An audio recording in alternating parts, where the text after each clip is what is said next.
Bom, então aqui nós temos uma síntese, né, dos sistemas de custeio.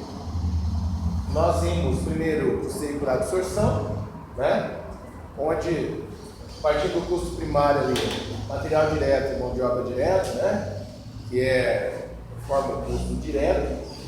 Nós temos o tratamento dos custos indiretos, né, atribuído através de rateio ou departamentalização. Então nós estudamos os métodos de rateio e nós estudamos os métodos de departamentalização.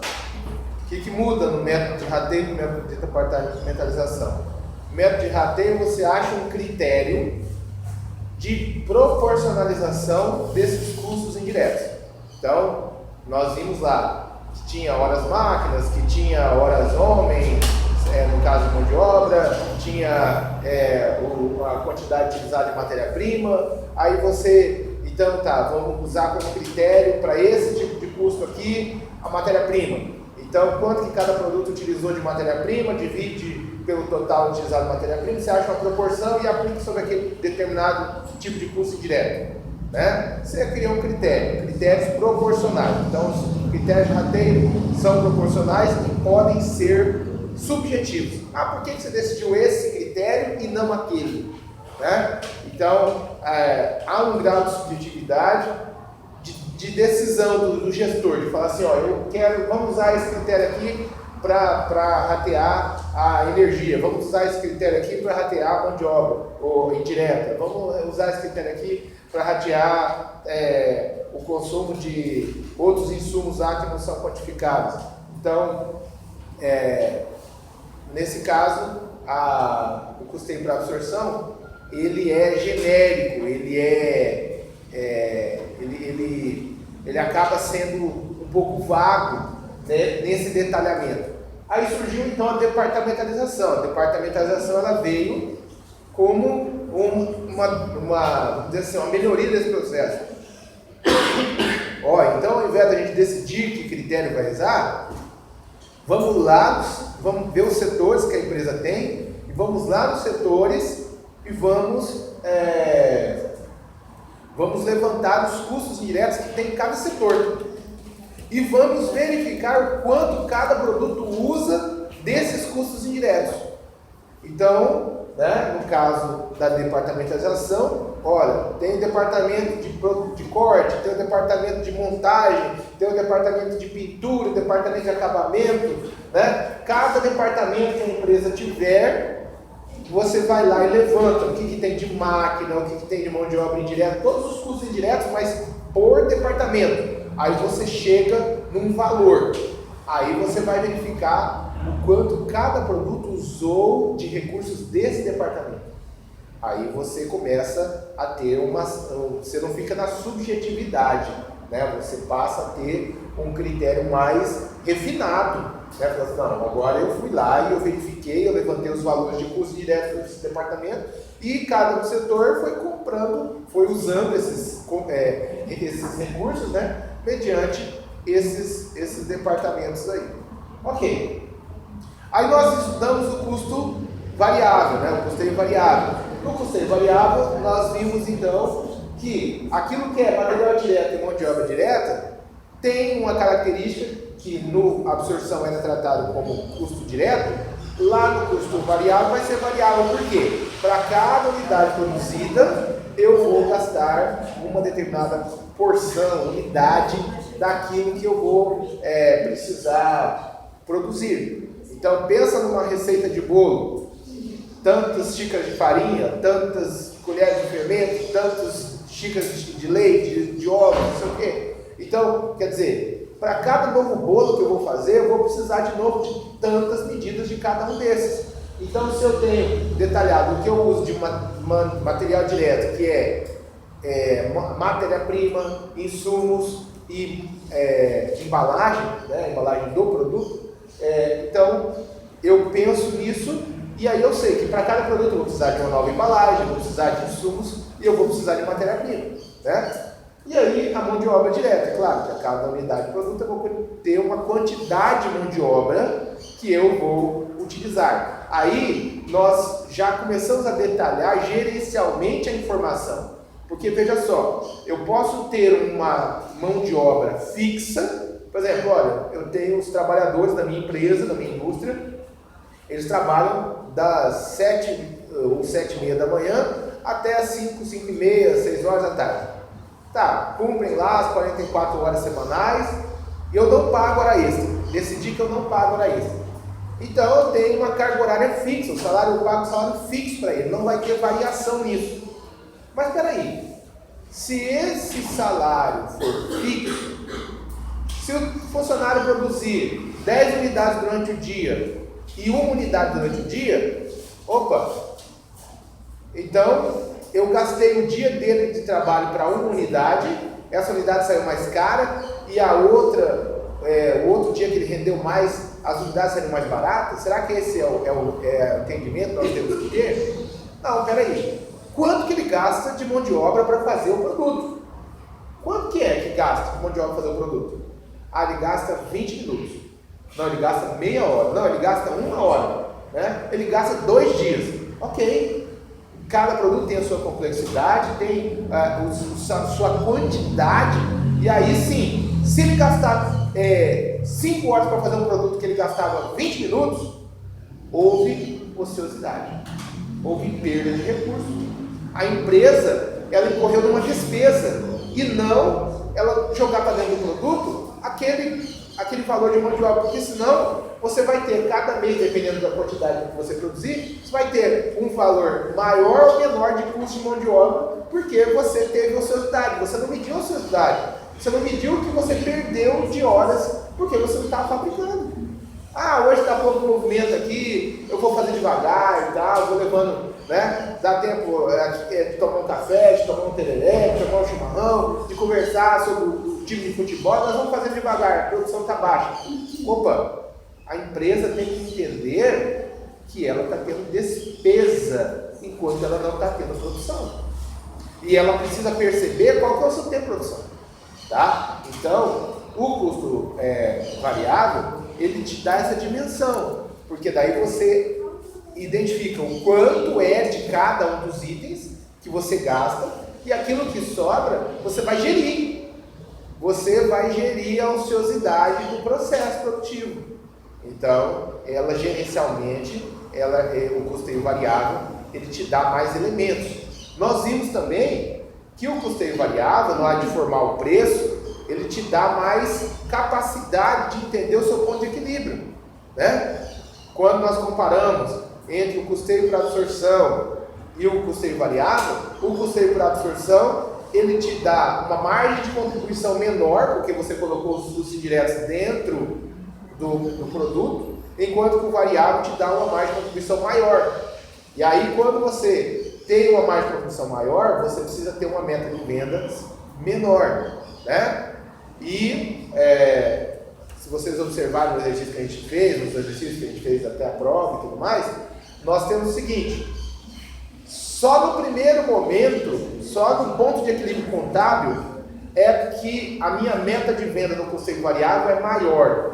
Por quê? Porque eu joguei aquilo que era custo indireto para dentro das despesas do DRE. Então, aumentou a minha despesa. Meu valor de despesa ficou maior. Aquilo que era custo indireto, que no custeio por absorção eu tratava para dentro do produto, fazia algum critério de rateio e jogava dentro do produto, no custeio variável eu não faço rateio nenhum e levo esse valor para dentro da DRE. Então, a minha despesa, o meu grupo das despesas fica maior, né? E aí, nesse momento, no ponto de equilíbrio contábil, eu preciso vender mais. Porém, depois que eu paguei esse custo fixo, né? Quando eu vou analisar, olha, se eu tenho parcelas financeiras, se eu tenho, itens de fatores econômicos aqui, retorno sobre investimento, custo de oportunidade, formação de capital de giro, remuneração do capital dos sócios, esses itens que é meta para geração de lucro da empresa, no custeio variável, né, eu vou precisar vender menos, porque eu já paguei todo o custo indireto, já no momento que eu atingi o ponto de equilíbrio, eu já paguei todo o custo indireto, E aqui, o que eu vou faturando a mais é para pagar o custo variável do produto, né?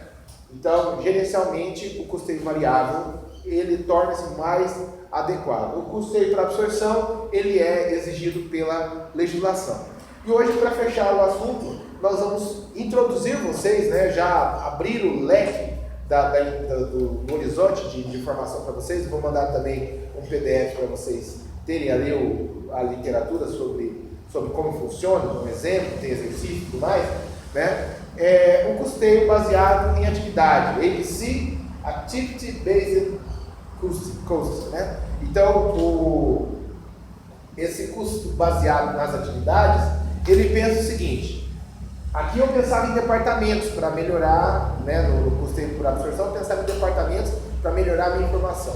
Aqui eu vou chegar num grau mais refinado ainda de informação, que é olhar as atividades que cada setor faz, tá? Então, imagine o seguinte, olha, eu tenho um setor de engenharia, tá? Qual que é a finalidade desse setor de engenharia? Quais as atividades que ele realiza?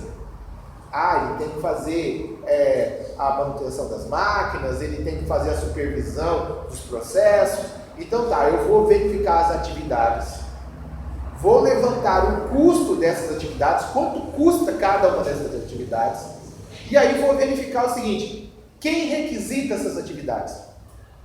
Quem que precisa dessas atividades? As atividades elas atendem a quem? Qual o produto?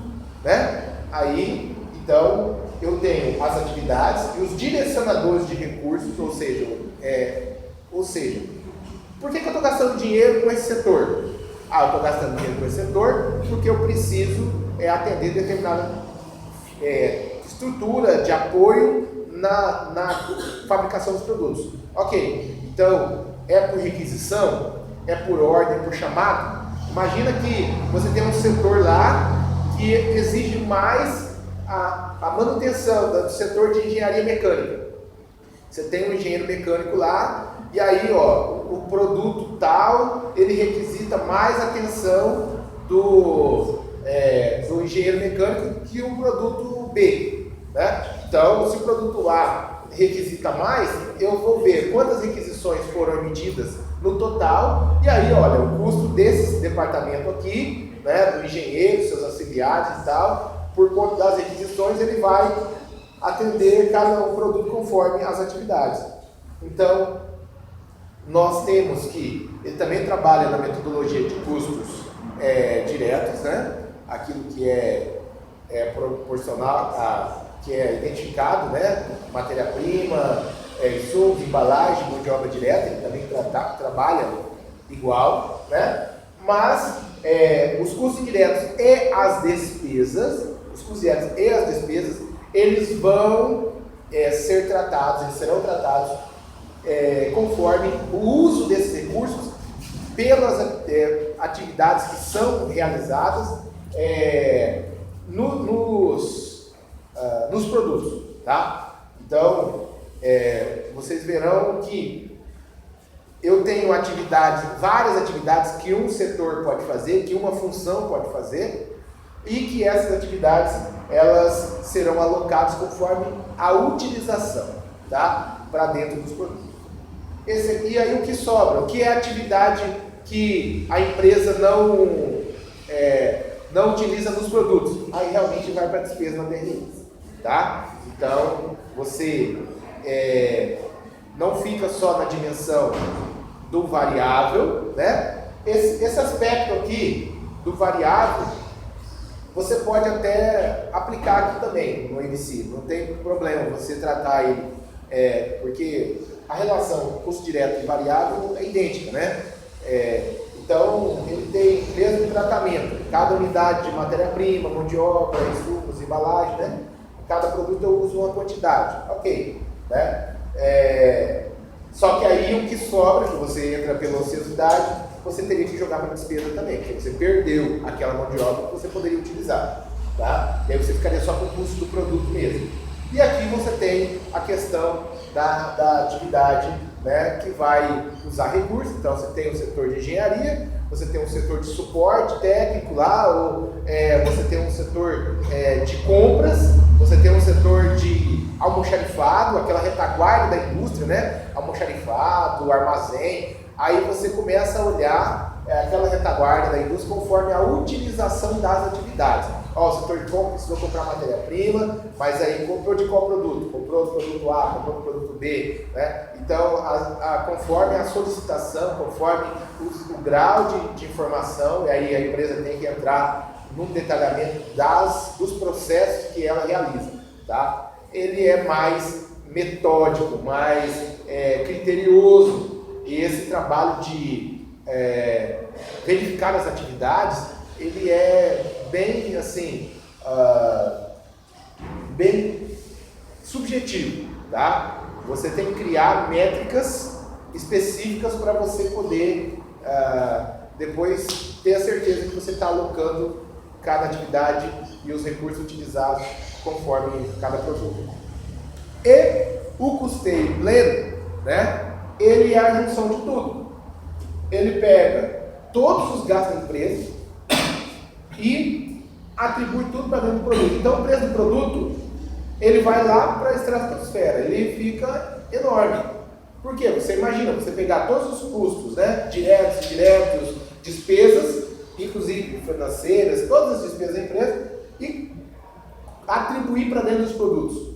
Então o custo do seu produto vai ficar inchadíssimo, né? Mas é uma lógica assim. Imagina o seguinte: quanto que custa o meu produto? Bom, meu produto custa tudo que eu gastei para produzi-lo, né? Então, meu produto custa tudo que eu gastei para produzi-lo.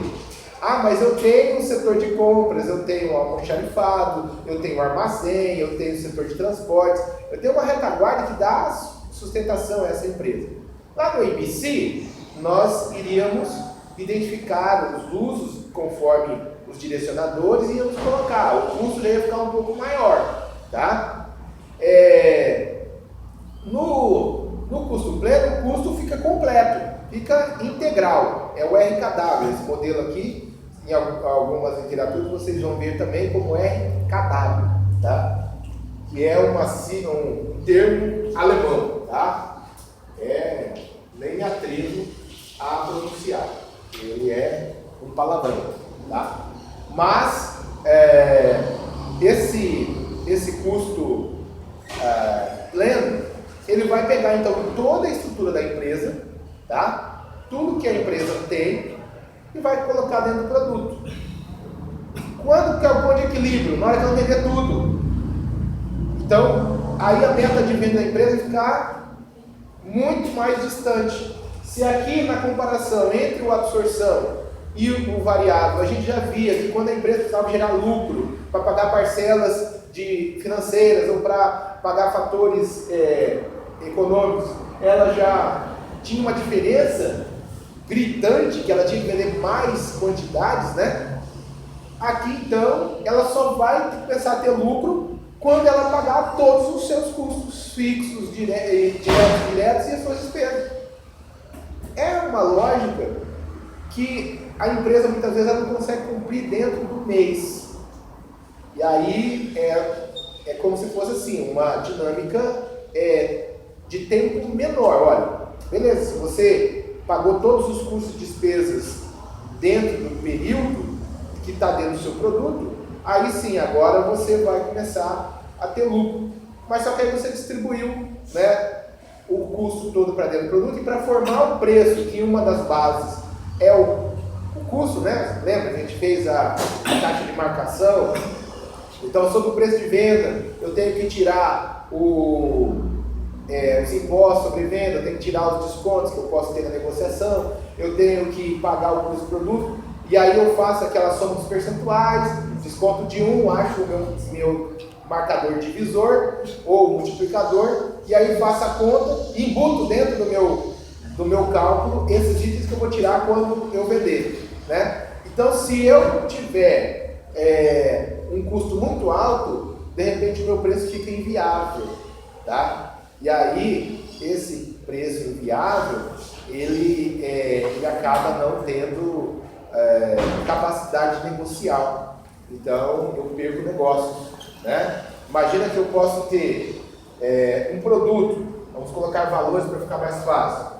Vamos dizer aqui que o material direto seja 10, a mão de obra direta seja 6, os custos diretos já rateados, então vou colocar aqui custos diretos de 10 mil reais, tá? E vou colocar lá que a empresa tem despesas da ordem de 8 mil reais, tá?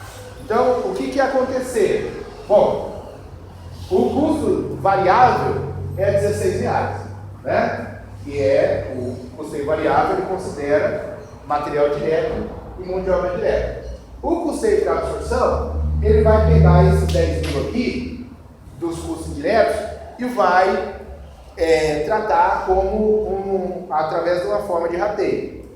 No máximo, a empresa vai fazer uma departamentalização para mudar um pouquinho, né, e chegar num ajuste fino ali, né? Mas ele vai formar o uso do produto através de uma técnica de rateio. E esse aqui, né, são as despesas, tá? Então vamos dizer o seguinte, olha, vamos supor que a empresa produziu 1000 produtos, tá? Então se eu tenho o seguinte, olha, 1000 produtos, se eu dividir 10 mil por 1000, eu vou ter 10 aqui, certo? Então eu tenho 10 reais de custo direto para dentro de cada produto. Olha, então, aqui que é 16, né, que é a soma do material direto mais a mão de obra direta, o custo do produto no custeio variável ficou 16. No custeio por absorção ficou 26, porque eu estou trazendo 10 de custos diretos, né? Se eu pegar e dividir esses 8 mil aqui por 1000, eu vou ter mais 8, tá? Então, o custo do produto, né, no caso aqui, ele vai ficar R$34 no total. O custo, tá? Ou seja, eu posso gerir o meu processo de venda e formar o meu preço a partir de 16. Eu posso formar a partir de 26, mas eu posso formar a partir de 34. Olha, quanto mais fica o meu custo, mais caro fica o meu produto, não é? Porque se o custo é 34 e o outro é 16, na hora de formar o preço de venda, o de 34 vai ficar impraticável, né? O que comportaria aqui no de 34? Bom, comportaria somente a margem de lucro e a margem de negociação. Mas eu tenho um sistema tributário, que ele é flexível, que ele é variável, que ele é por alíquotas e tudo mais. Então, o custeio pleno, para a realidade brasileira, ele é impraticável. Mas a gente mostra para que vocês vejam por que ele é impraticável, né? O custeio variável, ele é o mais tranquilo de se trabalhar e mais dinâmico, mas ele só pode ser usado gerencialmente, não pode ser usado em nível fiscal, tá? E o custeio de absorção é aquela conta que você vai ter que jogar os custos diretos através de critério de rateio, né? E aí você vai ter que, ou no máximo, refinar com a departamentalização, ok? Então, assim, isso aqui é para introduzir vocês nesses dois itens, né? Para que vocês saibam. Vou mandar para vocês